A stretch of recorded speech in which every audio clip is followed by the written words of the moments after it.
It can literally be a goal fest. PSG just does not have that. This is where I kind of blame Carlo Ancelotti and Real Madrid a little bit. Fans would just be all over them. Valverde it's literally unpredictable, and that's what makes it so beautiful. So, hello everyone, welcome to today's episode of Let's Talk Footy. My name is Shaheen, and I'm super excited to be here today. I think you can all guess what we're going to be talking about today. We're going to talk about the first leg of the Champions League fixtures. Oh my god. I think all the games were insanely entertaining to watch. They were all fun, exciting, a lot of back and forth, a lot of good football, some mistakes, but I just can't wait to get into it. So let's go. First and foremost, I think the most exciting of all was the Real Madrid versus Man City game. And what a game it was. It definitely lived up to its hype. The Santiago Bernabeu stadium was fabulous. It was loud. I think they closed the roof to make the atmosphere even more electric. So it was crazy. It was very exciting. I think Man City did really well to start the game. Bernardo Silva, what a player. So clever, so smart. They get an early free kick. He takes advantage of Lunen's positioning in the free kick. Could Courtois do better in that situation? Would he cover the near post or the angle a little bit better? Would he be able to even stop the shot? We don't know. But Lunen's inexperience, I think, cost him and Real Madrid a little bit in that situation. And Bernardo Silva took advantage of it. He saw Lunen not covering his near post properly and expecting that cross. So he went for the shot. He hit it beautifully. There was enough pace, proper angle on it around the wall, which was, I'm pretty sure, a one-man wall, which was interesting. Usually you see teams having two players there, but again, the goalkeeper is responsible for that, and I think he was just expecting that to be a cross delivered from Bernardo Silva, and Bernardo Silva just was too clever. He took advantage of it, and he put the ball in the back of the net. Lune was not able to cover the near post and get there in time to block the shot. So 1-0 for Man City. Real Madrid had to not be a bit more offensive. They had to attack a little bit, and they were able to do that. Camavinga drove into the middle with the ball. He took a hopeful shot, a very lucky and fortunate deflection, and the ball went in the back of the net, and the Man City goalkeeper Ortega was not able to save it. So this goes to show you gotta make your own luck. You need to shoot to have a chance of scoring. 9 out of 10 times that ball would not go in the back of the net, but luck was with Real Madrid. And then Real Madrid continued being more aggressive in the counter-attack especially, and exposed Man City's back line. Lunen plays the ball to Toni Kroos. Toni Kroos is able to find Vinicius, and then Vinicius was able to feed Rodrigo in behind Man City's back line with tons of space. And I think Rodrigo did everything right. He exploded into the space, drove centrally, and he was able to just slide it into the net. Yes, he got a little bit lucky again. It was a little bit fortunate, but I think he did everything right, and he was able to take advantage of the situation. And Real Madrid was up 2-1. In this situation, obviously Man City is going to be chasing the game. Man City had control of the game at halftime, going 2-1 down. They were definitely going to come out in the second half and try to cause problems for Real Madrid. This is where I kind of blame Carlo Ancelotti and Real Madrid a little bit. Real Madrid is not a team that is used to defending that deep with a low defensive block for that long. They're not used to doing that in the league or even in the Champions League games. Their players are not used to doing that, so they won't be as good as, let's say, a more defensive team like Atletico Madrid or a team from the bottom of the table in the league. They're not used to that, but for some reason they were so deep at the edge of their box, and to make it even worse, against probably the best team that's good at that. Man City is used to playing teams that just park the bus, have a low defensive block, and try to close the gap. So they're used to that. They know how to break opponents down. They have players that are really good on the ball. They have players that have great mobility and movement, and they can play those penetrating passes. And they have players that can also test the keepers from long distances with shots. So I think Real Madrid messed up there. They made a mistake by being too deep and too defensive for so long in the beginning of the second half. And eventually Man City's wonder boy Phil Foden came to their rescue. What a shot. I think his nickname is the Sniper, and that was a sniper shot. I think he had another similar shot earlier and he tested the keeper, so he was looking for that and Man City was looking for that, but it wasn't as accurate as the goal he scored. But the shot he took right to the top left corner of the net, no keeper would have saved that. Real Madrid just, they were asking for it, and Phil Foden took full advantage of it and they were able to tie the game. And then similarly, Real Madrid was again too deep, too defensive, and Guardiola had a heavy touch, but that heavy touch, forced him to go for the shot, and once again, what a shot it was. So two great goals from Man City in the second half to come back from being 2-1 down to be winning 3-2. And once again, just like the first half, this is how Real Madrid was able to get back to the game. They were forced to be offensive. They could not be losing at the Bernabeu at home against Man City. They could not afford to play that defensive in their own stadium. The fans would just be all over them. So they were forced to open up more, be more offensive, and they were able to eventually score and tie the game 3-3 with a beautiful goal from Valverde. But the point is, they messed up being too defensive in the second half and conceded and went down 3-2. And then similar to first half, when they were more attacking, when they were less hesitant and less fearful of Man City, they were able to cause issues for Manchester City. It was like we didn't have enough beautiful long distance shot goals in the game. Valverde just, that volley was crazy. He scored a lot of sensational goals last season. This year he's been going for it. He's a bit more deep, he's a bit more defensive, providing that defensive balance for Real Madrid so that Bellingham can be more advanced in the midfield or even play as a false nine. But he's still been taking shots in the league, but he hasn't been as successful as he was last season. And in the league, in the games, he tests the goalkeepers, he goes for these sensational shots because he can really hit the ball, Valverde. And what a perfect time to deliver that cross from Vinicius. I don't know if he really meant it for Valverde.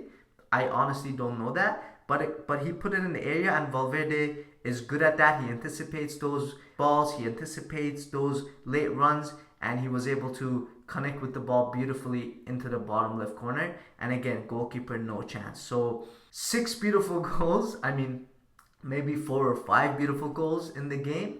Both teams, delivered. Real Madrid could have been a little smarter in the game. I think Ancelotti learned from this game, and going into the second leg in the Etihad at Man City, I think Real Madrid has to be a bit more offensive going forward. They can't just sit deep like that and absorb that pressure from Manchester City, because Man City will punish them. Real Madrid is not Atletico Madrid. They can't defend like that for that long, that deep on the field. So they need to be a bit more higher, I think. They need to test Man City. They need to be brave. They need to go to the stadium knowing that they can cause issues and they can even win in Man City. They need to just be brave, and they need to not try to defend for that long in the game, because if they do that, I think the chances of beating Man City and going through to the semifinals is higher. But it's going to be very exciting. You literally can't call it. You don't know if it's going to be Man City goal fest like last season, where Man City beat Real Madrid 4-0 in the second leg. You don't know if Real Madrid is going to have one of those nights where just everything is falling for them and they're going to be able to hit Man City in the counterattacks and score a bunch of goals. You don't know if it's going to be a tie game. So it's literally unpredictable, and that's what makes it so beautiful. It's going to be exciting to watch the second leg. I can't wait. One thing is for sure, one of the 2 best teams in the competition is going to get eliminated. That's honestly the most unfortunate thing, because it's still quite early. It's the quarterfinals, and as a fan, I want both of these teams in the semifinals at least, if not the final. So it's going to suck that one of either Real Madrid or Man City is going to be eliminated and it's not going to be in the semifinals.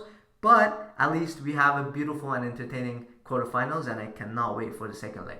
So that's Real Madrid and Man City. Let's see what happens in the second leg. Looking at the other fixtures, Arsenal and Bayern Munich. This fixture reminds me of the Man City Real Madrid fixture a couple seasons ago, where Man City was the team that was more dominant, but then eventually Real Madrid came back late in the Santiago Bernabeu with the Rodrigo goals and eliminated Man City and shocked the whole world. because of their experience and because of their dominance in the Champions League. This Arsenal Bayern Munich game reminds me of that. Arsenal takes the lead through Saka, 1-0 up, but then Bayern Munich's experience in this competition, their maturity, their composure and confidence comes through. They go up 2-1. Again, because Arsenal is such a dominant team this season and they honestly play some beautiful games, they were able to tie it 2-2. They didn't lose at home, so it's not a bad result for Arsenal. But going into the second leg in Germany, I just don't see Arsenal being able to beat a giant like Bayern Munich, even though they play really good football. They probably play the better football compared to Bayern Munich, especially this season. But Bayern's experience, the players they have, the amount of times they've been in these situations, and having the home advantage, I think Bayern Munich will do just enough to go through to the semifinals. I could be wrong. Anything can happen. I like Arsenal and I like what they're doing this season, and I hope they go through to the semifinals. Honestly, they're more entertaining to watch. But Bayern Munich is just class. So it's going to be another exciting second game, and I can't wait to see the highlights of that game because I'm going to be watching the Real Madrid Man City game. So yeah, Barcelona versus PSG. PSG just relies on attack. You can argue Real Madrid also relies on their attack, but Real Madrid has a solid midfield. Their defense is good. PSG just does not have that. PSG just relies on their Dembeles and their Mbappes and just want to hit teams on the counter-attack and score goals. But then you need to be able to defend. You need to be able to control the midfield. You need to be able to be solid defensively and be organized and disciplined. And I just can't see PSG doing that. You need that to be able to perform against the big teams in the world, against the big teams in Europe in a competition like Champions League. You can't just attack and not care about what's going to happen once you get countered or once you lose the ball. And I don't think PSG has the players to be able to control the game defensively, to be able to have some composure and have some discipline and have midfielders in the middle to be able to have some sort of control in the game. Barcelona proved that. Full credit to Xavi for making two great substitutions. Brought Pedri in. He got that assist for Rafinha, and then Christensen with the header from the corner kick again. I think it was his first touch on the ball. So Xavi gets a lot of credit, and Barcelona game after game I think regrets not being able to renew his contract. Him announcing multiple times that he's going to leave Barcelona at the end of the season. So I think that's going to be a big loss for Barcelona. But Barca did well. Barca used their experience and their fabulous coaching and decision making to come back and to take a 3-2 lead back to Camp Nou. I don't think PSG has what it takes to go to Barcelona and turn things around and go to the semifinals. So I personally believe Barca will go through. But again, it's football, anything can happen. So it'll be interesting to see who wins and who goes to the semifinals. And finally, Dortmund versus Atletico Madrid game. Again, Atletico Madrid is a very experienced team. Dortmund probably the weakest team out of these 8 teams. Atletico had a nice, solid, comfortable 2-0 lead in the game. They were doing a lot of good things. Griezmann was on fire. He was really controlling the game. He got a few assists and he was doing really well. Dortmund, once they were 2-0 down, they had nothing to lose. They had to get something from the game. And once they started being a bit more brave and fearless, they started causing issues for Atletico Madrid, to be honest. So they got that one goal, which could be helpful for them back in Germany in the second leg. But honestly, just like the Bayern Munich Arsenal game or the PSG Barca game, I don't see Atletico Madrid losing this fixture in the second leg. I think they have enough experience. I think defensively they're fabulous. They're fantastic. I think they will be able to defend when they need to defend against Dortmund, and they will have the players to punish Dortmund once they see space, once the opportunities present themselves. In my opinion, I think Atletico Madrid will be able to go to the semifinals. Barcelona will be able to go to the next round. Bayern Munich, I think, will be able to go through, even though Arsenal does have a solid chance. But between Man City and Real Madrid, if you're a neutral fan, you probably think Man City has just too much quality, but Real Madrid is Real Madrid. This competition is built for them. They are the kings of Champions League, and I'm a Real Madrid fan, so I'm hoping they do go through. But that's the game you just can't call. You don't know what's gonna happen, and anything crazy can. It can literally be a goal fest. It can be a 5-5 game. But let's see. One thing is for sure, as I mentioned, it's going to be a fantastic game. It's going to be exciting. I can't wait to watch it. And let me know what you guys think in the comment section below. Let me know your predictions. Thank you for tuning in and watching the podcast. And I will see you next time. Take care.